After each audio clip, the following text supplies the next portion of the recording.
Yeah. But you're arguing that there's another term with which we really must become familiar. This is mandatory, not optional. Yeah. And you've written this book about it, The Challenge of Dawa, which I'm sure I'm mispronouncing. Would you just, first of all, pronounce it correctly and then tell us what it means? Dawa is the way it's pronounced. And what it means is to plead or to call non-Muslims to Islam. This is in emulation of the founder of Islam, Muhammad, who's considered to be a prophet. In the first 10 years in Mecca, that's what he did. He called unbelievers, people who didn't believe him, and who believed in several gods, to abandon their gods, abandon their religions, and come to his.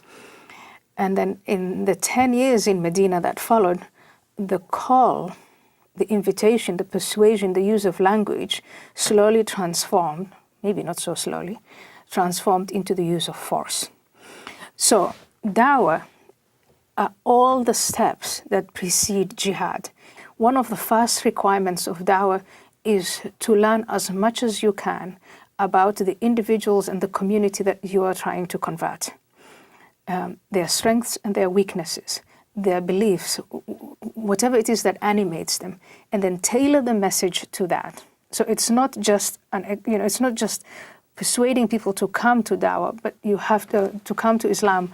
Dawa is to the Islamists of today what the long march through the institutions was to 20th century Marxists. Yeah. Explain that.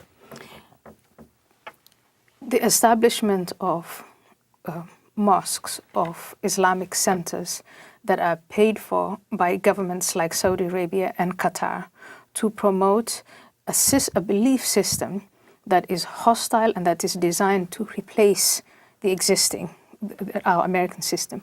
That is that march. It is gradual. It is a march through the systems, through government, through the media, through education, through the family, and getting to campuses. Establish Muslim student associations. The Muslim student associations are then they're given tools and tactics to Islamize that particular institution. And it's the same for government, the same for media, and it's working. It's working because right now you cannot discuss political Islam. It's been made a taboo. It uses your own vulnerabilities against you, because the minute you start to question their goals, their objectives, you're not having a conversation about those particular facts. We're going to have a conversation about your bigotry. Biggest challenge the United States faces in combating political Islam and you then do not say, is ISIS or terrorists? No.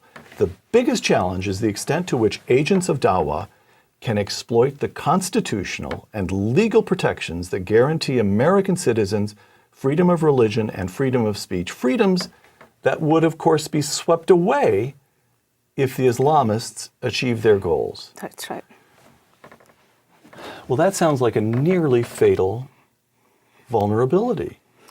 Frankly, it sounds fatal. I'm hoping you'll tell me it's only nearly fatal.